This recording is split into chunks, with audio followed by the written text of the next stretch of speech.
Mag-asawang Doktora Vicky Bello at Hayden Co., binilhan ng bagong relo at boxing glove si Eman Bacosa Pacquiao.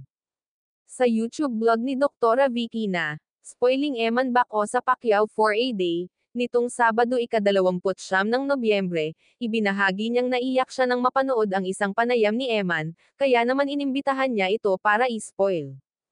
I was just crying the whole time. Because I've never seen someone so pure in heart, so love the Lord, and I think it's really going to be an inspiration to a lot of people, saad ng doktora. Unang binili ng tatlo ang bagong boxing gloves ni Eman, dahil punit-punit na raw ang gamit niya sa huling 6 na taon. Kasama rin nila ang ina at stepfather ni Eman, na siya ring trainer at coach nito.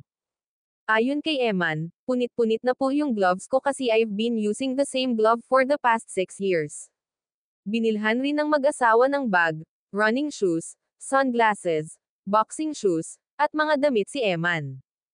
Sa parehong blog, niregaluhan din siya ni Hayden Co ng isang moonswatch na may ostrich leather strap na ibinebenta lang daw sa VIP clients. Todo naman ang pasasalamat ni Eman sa doktora bago pa man magsimula ang shopping. I just want to thank you in advance po.